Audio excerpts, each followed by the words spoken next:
So there's a lot of squeezing and a lot of pressure.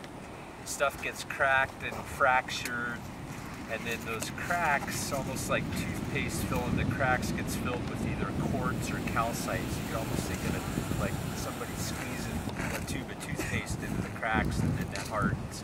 And I don't know if this is quartz or calcite. I would need a little acid bottle, because the calcite fizz under acid, the quartz won't. But just a little background on how the Franciscan has come to be around here. Again, a lot of you know about plate tectonics. The Earth's surface is kind of like a big cracked eggshell, a bunch of plates, and they're all kind of jostling around.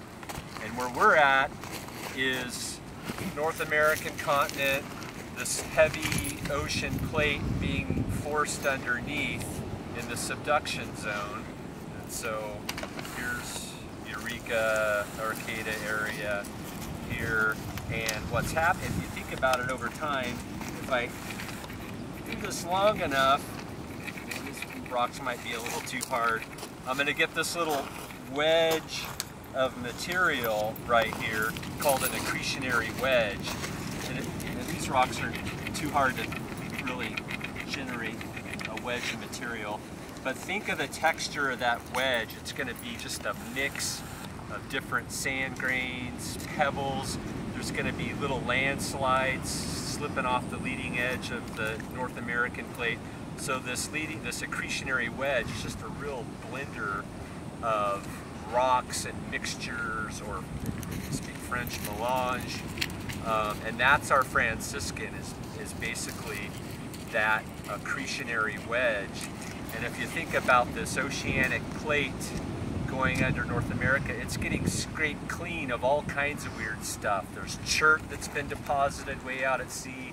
There's volcanoes that get sucked under and kind of plastered onto the North American continent. And so the Franciscan, well, it's mostly this sandstone of various textures. There's also these isolated blocks of pillow basalts and cherts. And then as it gets subducted deep enough under North America where it starts to get squeezed and heated and pressurized, and you get schist and all these weird metamorphic rocks. And then as it goes farther down under North America, it just melts completely, and you get these big bubbles that come up and make Mount Shasta, Mount Hood, the Cascade Volcanics way inland. So it's just this big conveyor belt that's going down and down and down.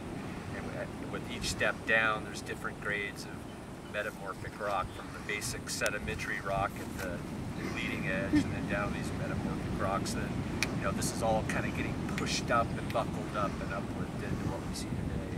Which is what causes the yeah.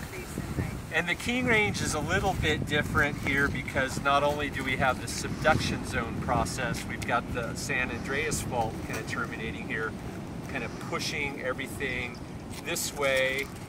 The subduction process is now active just north of Petrolia, so we're really kind of in this knot here. So the King Range is almost like the bulldozer pushing the pile of dirt against the wall. Stuff's just kind of getting forced up from multiple directions. So that's why the King Range is a little unique in that it's not purely subduction related uplift. There's the San Andreas coming through here to kind of add a little twist to it.